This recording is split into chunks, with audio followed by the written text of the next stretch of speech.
Olá, boa noite. Vamos continuar o nosso assunto do vídeo da semana passada, que ele ficou comprido, ficou com mais de 20 minutos. E então eu estou voltando a esse assunto, né, sobre os judeus que mataram Jesus e esse motivo usado como argumento para que exista uma perseguição aos judeus. Mas nós, a sociedade, somos antissemitas. Nós não gostamos de judeus, nós não gostamos de árabes e nós não gostamos de muçulmanos. Os árabes têm de tudo que é naipe, desde o árabe ateu, passando pelo árabe cristão, muçulmano, e eu acredito e tenho certeza que se procurar bem vai achar algum fazendo yoga e seguindo o Buda. É como se distribui uma população normal.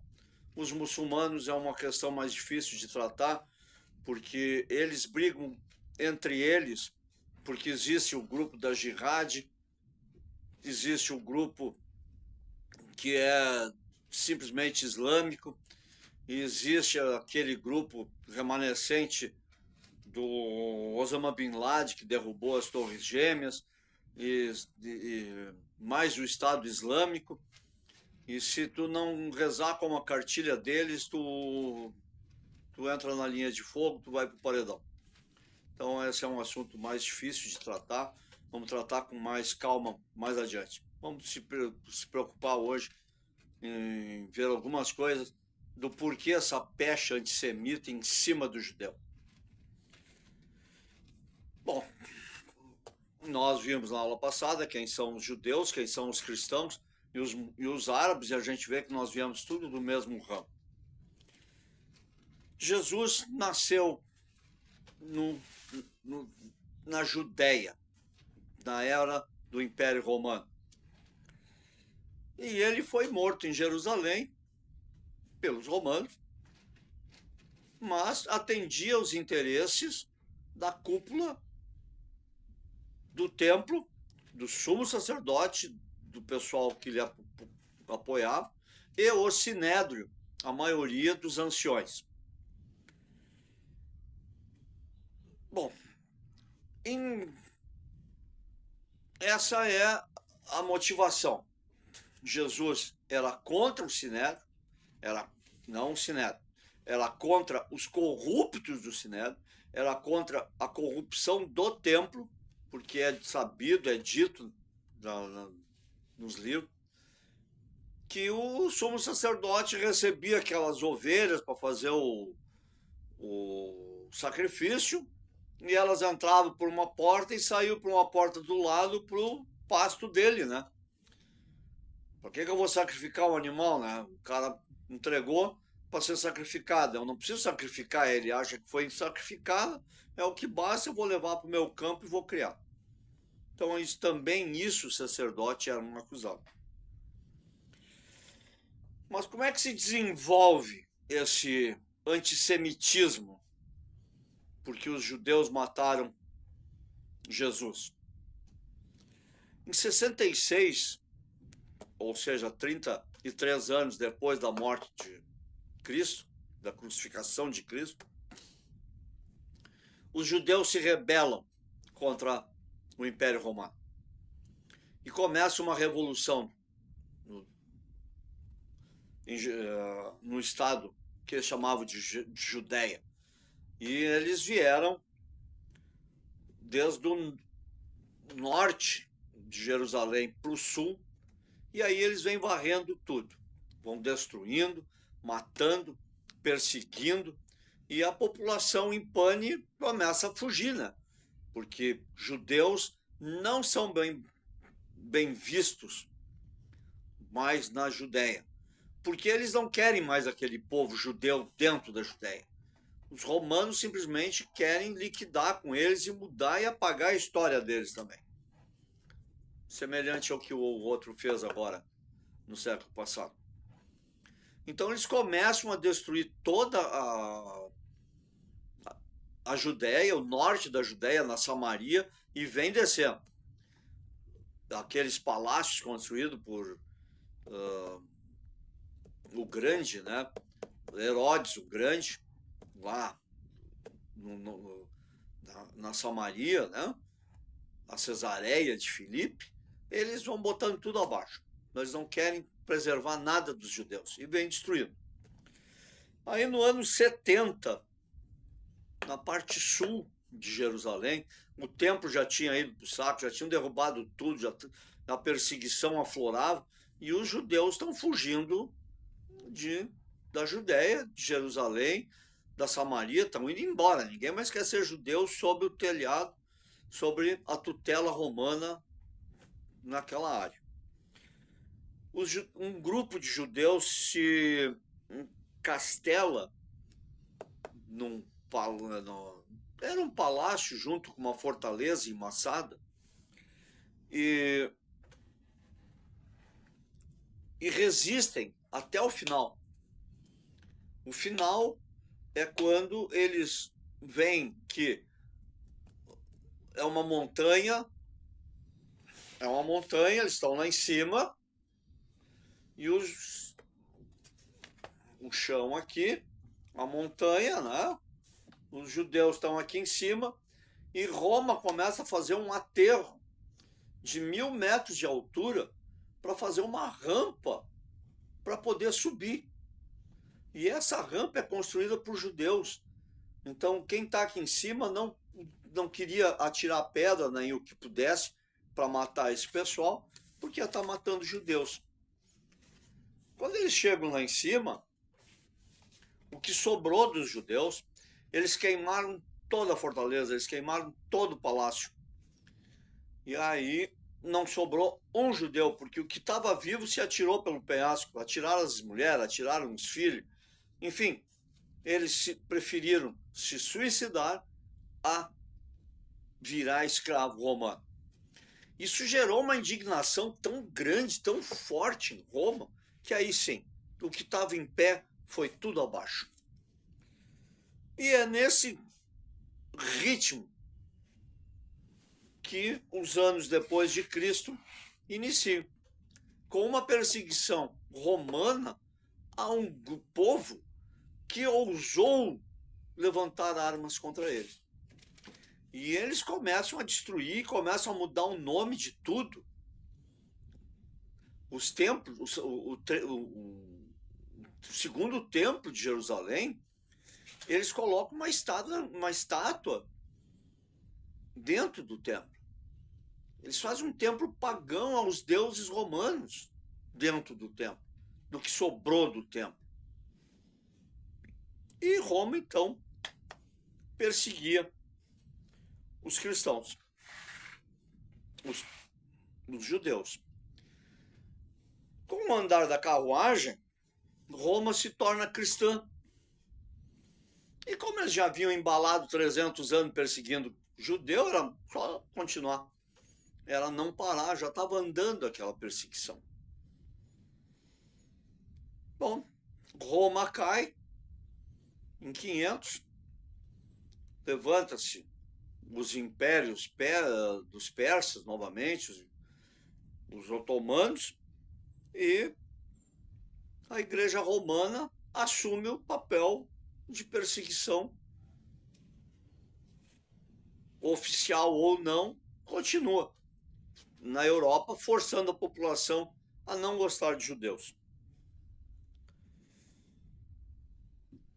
Como essa coisa foi tão grande dessa perseguição dentro da Idade Média e seguinte, né, que nós, dentro do nosso grupo, um médium relatou que ele fez algumas viagens astrais e ele sempre encontrava o Sinai escondido, né, em grutas, em cavernas. E ele perguntou para Rafael, e Rafael disse: essa é a época em que o Sinai foi perseguido. Eles tinham que ser oculto. Então não eram só judeus que eram perseguidos. Como eu disse na aula anterior, nós tivemos encarnações judaicas e agora fomos treinados a não gostar do que os nossos espíritos encarnaram no passado. Um contrassenso. Bom, como os judeus não seguiam a Jesus e o fanatismo religioso imperava, aquele ali é judeu. Ele segue a Cristo? Não. Então não é boa gente. Pronto, simples. Cheira um pouco de islamismo, né? Daqueles grupos radicais islâmicos, né? Segue Alá? Não. Então, obedece às leis de Maomé? Não. Então não é boa gente. Bom, os judeus emigrados chegavam com o que tinham, né? Com o que conseguiram carregar. E normalmente eles sabiam ler e escrever o hebraico. E já chegavam em qualquer lugar falando hebraico, falando muitas vezes o árabe. E também vários saíram de Roma, fugidos de Jerusalém por causa de Roma, já chegavam nos seus novos locais, falando grego, porque eram comerciantes que lidavam com navegadores gregos, ou romanos, ou enfim. Eles tinham o dom de falar outras línguas, por treinamento de anos e anos de comércio lá em Jerusalém, que sempre as disputas por Jerusalém foram para ver quem comandava o caminho da Ásia para o Egito, porque pelo Egito filtrava toda a riqueza africana que subia para o lado europeu ou asiático. Aí, mais tarde, claro, com essa vantagem que o judeu chegava em determinados locais, criava aquela animosidade que nós temos contra qualquer tipo de imigrante. Vem esse argentino aqui tomar o meu emprego. É muito comum de se ouvir uma frase como essa. Aí mais tarde, está fazendo falta Jerusalém e nós temos que tomar Jerusalém para nós poder comandar essa rota de comércio. E a Europa volta os olhos em 1000 até 1200 para tomar Jerusalém. E aí se cria a ideia da Terra Santa. A igreja patrocina, todo mundo vai lá tomar a Terra Santa, porque os cristãos, porque Roma, os motivos religiosos, mas a ideia de comércio sempre teve junto.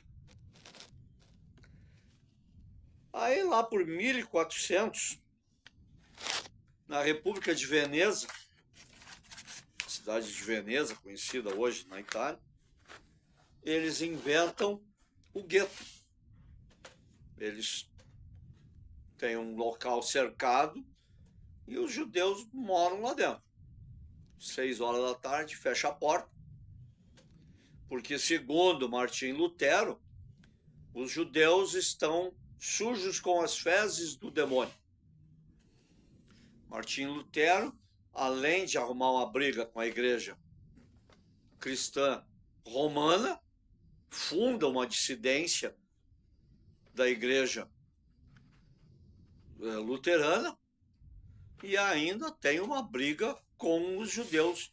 E ele faz campanha frente a todos os reis europeus que deportem os judeus dos seus territórios e tomem-lhe os bens. Esse é o clima da Europa no início das navegações, 1490 em diante, 1500, a descoberta da América, a descoberta do Brasil, da América Latina, Brasil. Um pouquinho mais adiante, a Espanha e Portugal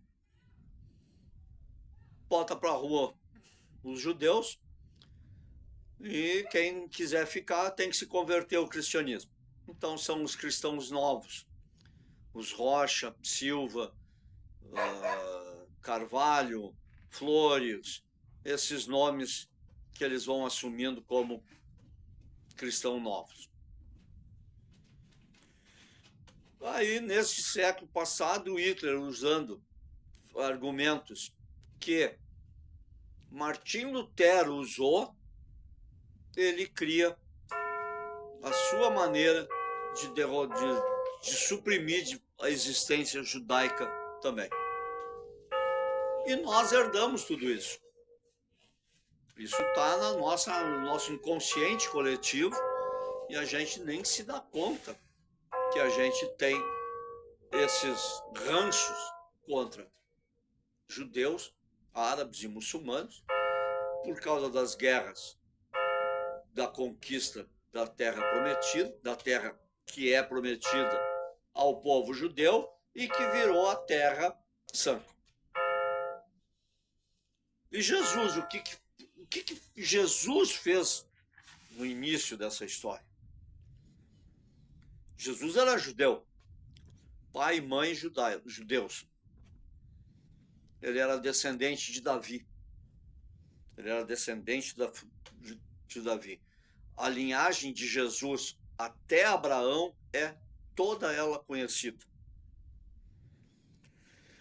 Houveram várias profecias que diziam que o Messias ia vir, que Jesus ia vir.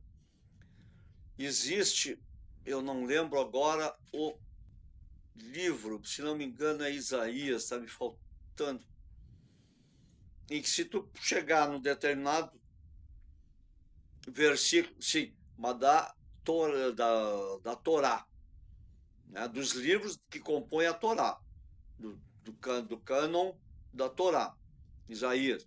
E aí tu chegar num determinado ponto e tu voltar tantas letras, 56, não estou bem lembrado o número de letras, tu vais selecionando uma inicial e vai voltando, até tu escrever o nome de Emanuel. Está lá no livro, profetizado. Então, quando ele nasceu, com 8 dias ele foi levado ao templo para ser circuncidado. E lá ele encontra Simeão, que vê Cristo, neném, e diz: posso morrer porque os meus olhos viram o Messias. E a Ana, que era uma viúva, que era profetisa e ficava na volta do templo, ela não podia entrar no templo porque era mulher, ela profetizou para Maria: uma espada de dor vai cruzar o teu corpo. Aos 12 anos, Jesus é apresentado ao templo. Então, porque aos 12, hoje em dia é 13 anos, mas os 12 aqui pode ter diferença de calendário, ou naquela época era 12 anos. O filho de um judeu tem direito a ir na sinagoga e ler os rolos da Torá. E os adultos têm a obrigação de ouvir. Ele deixa de ser uma criança e passa a ser considerado um adulto. É um ritual de passagem dentro do sistema judaico. E aí tem um episódio em que querem cobrar um imposto de Jesus e ele tá, tudo bem. Pedro vai lá e pega um peixe lá. Aí ele foi lá, pegou um peixe, tinha uma moeda dentro do peixe, ele deu para o coletor de impostos e pagou o imposto dele e de Pedro. Sinal que os outros 12 apóstolos ainda não tinham 20 anos, porque isso era um imposto de adulto. Então ele pagava os impostos e subia a Jerusalém em todas as festas. Hanukkah, ele ia. Páscoa, ele ia. Sukkot, ele ia também. Então ele cumpria com as obrigações judaicas dele. Então, até o momento em que os judeus matam Jesus.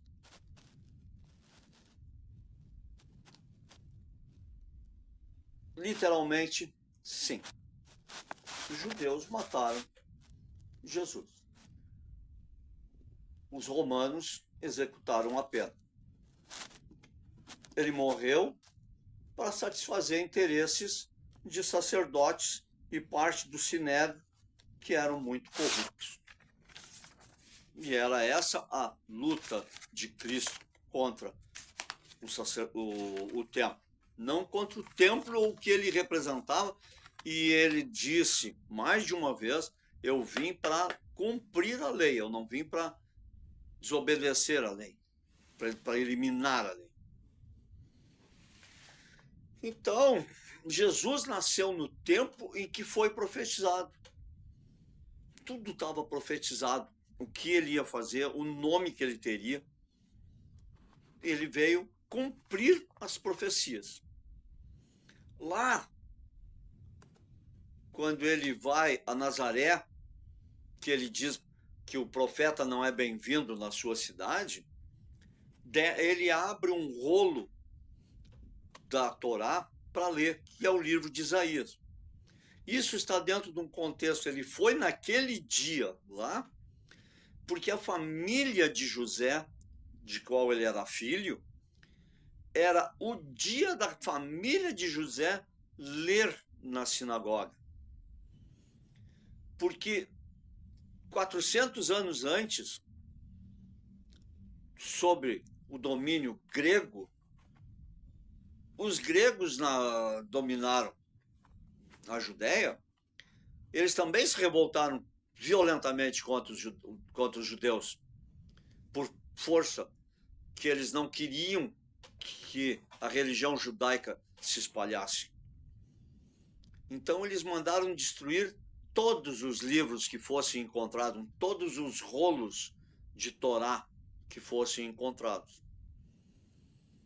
Então, as famílias foram encarregadas de ler e decorar trechos da Bíblia para que houvesse o registro mental de cada rolo.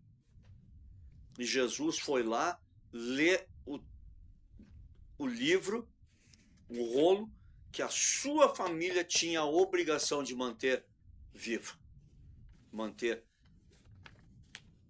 aquele livro.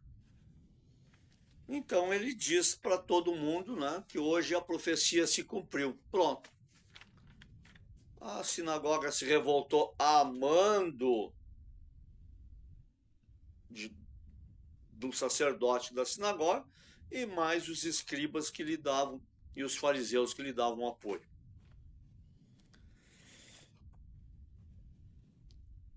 Outro detalhe, todos os que estavam incorporados, que viveram a história, todos os que estavam encarnados e que foram agentes diretos sobre o destino de Jesus, estavam encarnados com a missão de fazê-lo. Então, os 12 apóstolos estavam lá com a missão de ser apóstolo de Jesus. Os sacerdotes não precisavam, os sacerdotes, ele sendo uma pessoa correta e pedindo para que seja correto, qualquer corrupto vai se danar com ele. Então, lembrem-se da passagem de como Mateus foi cooptado para ser discípulo, né? Ele disse: vem, Mateus. E aí, esse foi o starter, foi o flash de ligação com aquilo que ele tinha combinado lá na hora de encarnar, quando no seu livro da vida. Ele registrou lá que ia encarnar para ser apóstolo.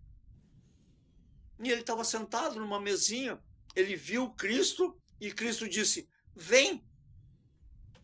E aí ele acordou porque tinha. Ele não tinha acordado ainda. É muito interessante que vai para o livro da vida, né? Como os nossos acordos lá, pré-reencarnacionistas, são cumpridos. Então, ele diz: me segue. E ele sai correndo para trás. Deixou tudo lá.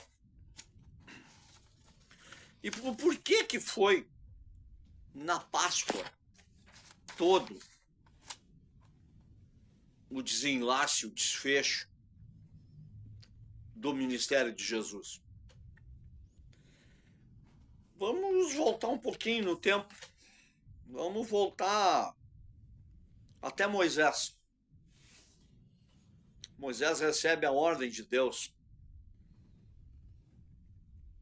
Tu vais, no dia 7 de Nissan, tu vais separar um cordeiro sem manchas, sem defeito, um cordeiro perfeito, e vai deixá-lo à parte do rebanho. E no dia 14 de Nissan, tu vais sacrificar este cordeiro. Vai ser um jantar ritual. O sangue do cordeiro vai marcar o umbral das portas, e o anjo destruidor passará por cima dessas portas e não tirará a vida do primogênito dessa casa.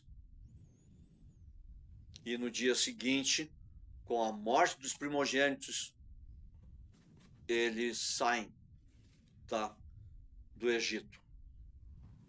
O faraó resolve que está na hora deles irem embora. Tem uma passagem nas pragas em que Deus endureceu o coração. Aí também algum problema de entendimento, porque a palavra hebraica usada para descrever isso, ela tanto pode ser endureceu quanto pesar. E ela foi aceita como endurecer o coração.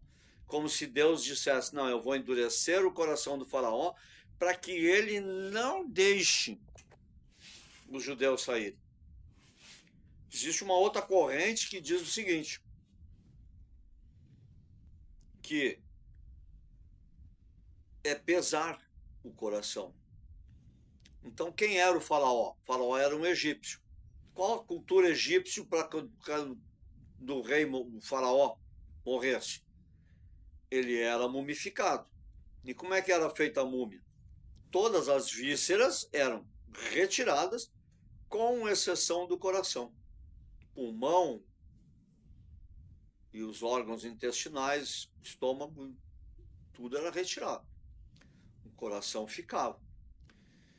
Porque quando ele atravessasse o portal da morte, ele chegando do outro lado, o seu coração seria pesado com as suas boas ações. E se o coração pesasse mais do que as boas coisas que ele fez e deveria ter feito, ele era condenado. Então, toda vez que o coração do faraó foi endurecido, ele foi pesado e condenado. Interessante essas traduções, né? Então, Jesus tinha que entrar em Jerusalém uma semana antes da Páscoa judaica. Porque o cordeiro é separado. E Jesus vem do Monte das Oliveiras, sobe para Jerusalém, atravessa o Portão Dourado, fazendo o caminho do cordeiro, dos cordeiros que vinham de Belém para Jerusalém. Jesus percorreu este caminho. Ele atravessou o Portão Dourado, mesmo portão em que o sacerdote, o sumo sacerdote, vai lá buscar o rebanho de cordeiros que vai ser sacrificado para a Páscoa. Interessante, né? Então é a profecia. Ele é o cordeiro, ele se comporta como um cordeiro, ele é separado e o povo saúda ele. O sacerdote, quando entrava com os cordeiros para o ritual da Páscoa, ele era ovacionado pela população. Tudo aquilo que fizeram com Jesus faziam para o sacerdote. Então, na Páscoa, posta à mesa, tinha um cálice, no total de 4, mas não tinha um cálice para cada um beber. Claro, as famílias mais ricas sim, mas as famílias mais humildes e de pessoas que caminhavam Porque lembra-se, Jesus era peripatético, ele ensinava caminhando, né? E se ele dizia que era para não carregar 2 túnicas nem 2 alpargatas, certamente eles não carregavam copos. Ou se carregassem copos, cada um carregava o seu, ou um para um grupo, né? Então, quando na noite da Páscoa, que Jesus celebra a Páscoa, ele toma o primeiro copo e santifica a reunião. E isso é feito até hoje pelos judeus. O primeiro copo, ele é para santificar, todos bebem o vinho, para santificar a reunião. Que foi, e isso lembrando o que Moisés fez. Aí depois, então, vem o segundo cálice, que é tomado por todos também, que é seguido de pão, das ervas, come um pedaço de cordeiro, é para lembrar que o faraó lhes deu a liberdade. Porque Deus assim atuou em cima do faraó. Então eles agradecem a Deus por terem a sua liberdade. E o terceiro cálice que eles tomam depois de se alimentarem é o cálice da redenção. E é a partir deste cálice que é narrado a Santa Ceia, em que Jesus abençoa, e aí uma nova diferença com a tradução. Ele não abençoa o vinho, porque o vinho é produção humana. Jesus abençoa as uvas com as quais o enólogo fez o vinho. Assim como ele abençoa o grão cultivado pelo agricultor para poder ter o pão. Então, é o cálice da redenção, e Cristo pede que a gente faça essa consagração para a redenção nossa em todos os dias que nós fizermos uma Santa Ceia. E o quarto cálice é um cálice de louvor a Deus. E aqui entra o que Cristo diz no Horto das Oliveiras naquela noite. Afasta de mim esse cálice, Senhor. Mas se Deus afastasse esse cálice dele, Jesus não louvaria a Deus. E se ele não assumisse o fato que ele seria crucificado, tudo que Deus profetizou, organizou para que acontecesse naquela noite, não aconteceria. Então Jesus aceita o quarto cálice para redenção e santificação do Senhor. Já o nosso amigo, que tem que delatar ele, né? O Judas veio com a missão de delatar o Cristo. Alguém tinha que delatar Cristo. Se Judas não faz a delação e aponta, quem faria?